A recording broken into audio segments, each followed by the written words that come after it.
you remember in Chris Farley Ninja movie? Oh yeah. Yeah.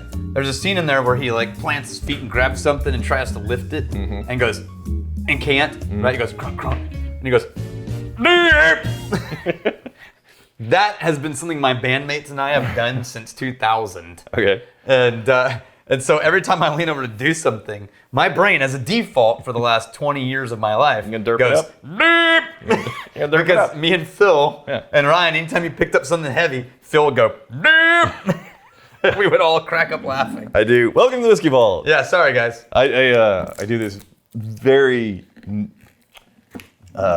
inconsiderate thing whenever I'm lifting something with another person on the other end of it, right? So right whenever you're just in mid pickup, we go down, I always say, remember, and right as you're starting to get into it, lift with your nuts.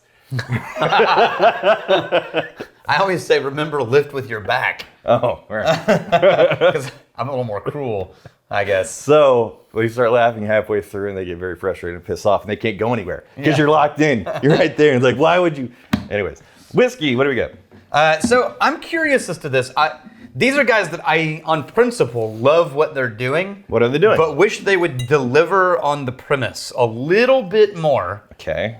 These guys said, this is Bull Run Distilling. This is a William Schappert thing they gave us. Daniel, what's that? Damn it. It just smells something.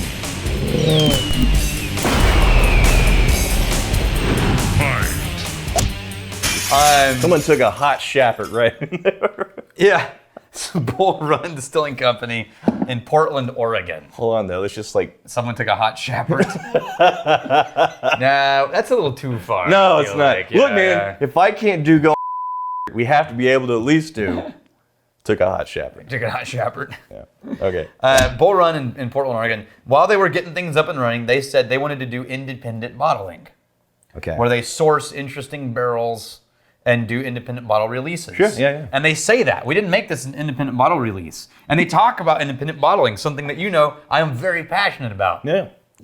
And they tell you it's a batch. Featuring distilleries that need to be getting more attention. That's where they don't. That's where they stop. Oh. They talk about independent bottling. Well, what's the point? They reveal that they've sourced it and then it's an independent bottle release. Right. But nowhere do they tell you where did they get it from and who are they supposed to be featuring. I thought that was a critical element of independent bottling. No, technically there are people like Mitchell and Sons whose history is independent bottling of Middleton, right? Oh. That's technically an independent bottling. And they don't tell you where they get it from. Really, they're owned by Middleton. But that kind of thing. They're heading like the Irish direction of independent bottling. Or like there are some Scottish bottles over there that are blends. Right. That are technically independent bottling, which means they didn't make any of it. Sure. But what they're doing is basically just giving a fancy name to sourcing. Okay. Instead of doing the independent bottling like this. Right, he's talking to Signatory up there. Or Berry Brothers, where you say, oh, this is this distillery and this is everything about it. They got so close to doing that. Right.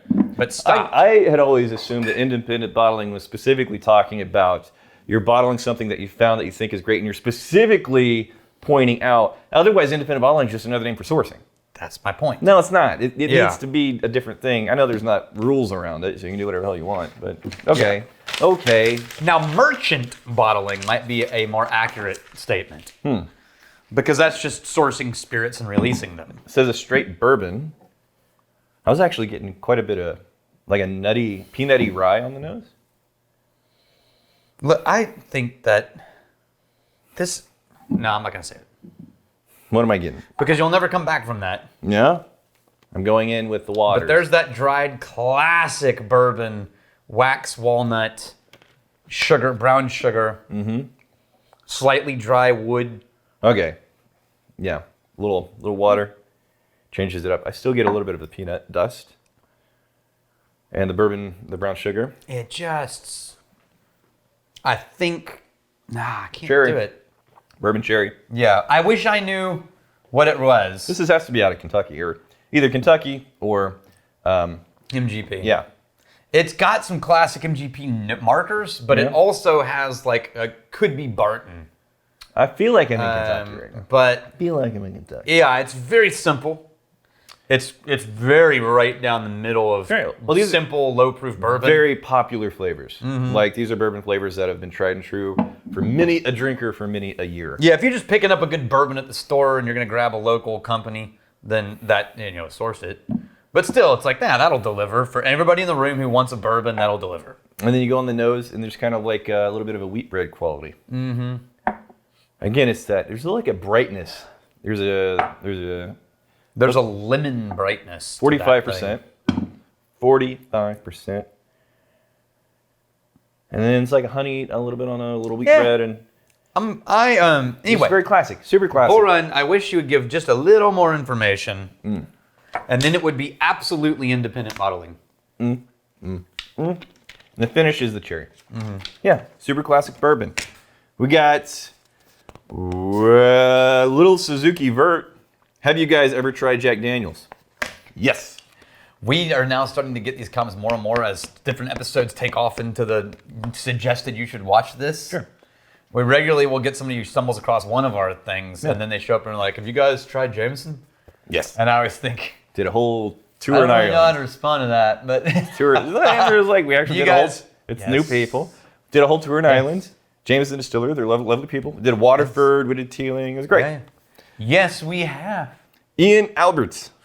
You're not allowed to be on the internet and be frustrated when people ask the same question. It's like the nature of the internet. But it happens to me at bars and stuff like that too, and it's easier for me in public. Okay. Like when I'm with a real human, they sit next to me ordering, like a Jameson on the rocks. Yeah. And they'll be like, oh, so you like whiskey? I'm like, yeah, I like whiskey. And they'll be like, oh, have you ever had like that scotch? And those conversations for me are very easy. Yeah. Because I'm like, hell yeah. Mm-hmm. And then what do you drink? And then we'll talk. Yeah. On the internet, it's harder for me to respond to that with kindness. See, it's easier for me on the internet. Harder for me to have in-person conversations. Yeah. You got to keep in mind, I met my wife on the internet. That's true. They've still never met in person. Right. Yeah. She's a Russian bride. She'll be here any day now. Any day. Yeah, she required of before she would come to America. I don't think you know how that deal works at all. Yeah, you. No, it's like the Nigerian prince who's like, I want to give you a fortune. However, first I need you must send me in this. Yeah. So you're gonna be a first. No. And then if the turn out well, see, this is why you're uncomfortable on the internet. You think people just across the ocean? First, you're doing it wrong, man. You're doing it well wrong. It's a very weird long con. On one of these days, I'm gonna get him to. Yeah, they're gonna frame him for murder because his show up. Over murder? What kind of fucked up murder is that? Oh my God, what happened to this channel? It gets very complicated very fast. Hey, have you watched CSI? It happens. Holy shit, man. So, the internet that I'm on is very different. I think you're on like the dark web or something, man. It's a different deal. I'm much more comfortable communicating online. With people, people, I'm not good at small talk. Yeah. And that's a lot of small talk. It's a lot of small talk. And for you get into like the deeper conversations, you really got to know who you're talking to, lest they get really weirded out. Yeah. Ian Alberts, it's not a mole switching the bottles, it's the Lefroy Phantom. Yeah. I propose 2 courses of action. Let them carry on in peace as the everlasting spirit of the Lefroy fans. Hunt them down. Number 2, hunt them down in a CSI. Wow, did we get to CSI again? Yeah. We could do a ghosts episode. Hunt them down in a CSI Ghost Hunters side quest on a tribe episode. Yeah, where we try to find whatever Lefroy That's spirit. Much less fun. Yeah. Than murdering people. How? How did this happen? How did this happen? Dan's gonna have a lot of bleeping on this episode. Dan, just let it go raw dog, man. No. All the way. No edits. Hey, Bull Run. Take our very credible opinions. Sorry, Bull Run. All right, here's to fighting, stealing, and drinking. If you fight me, a fight for a friend. Steal, may you steal your lover's heart. And if you drink, may you drink with us.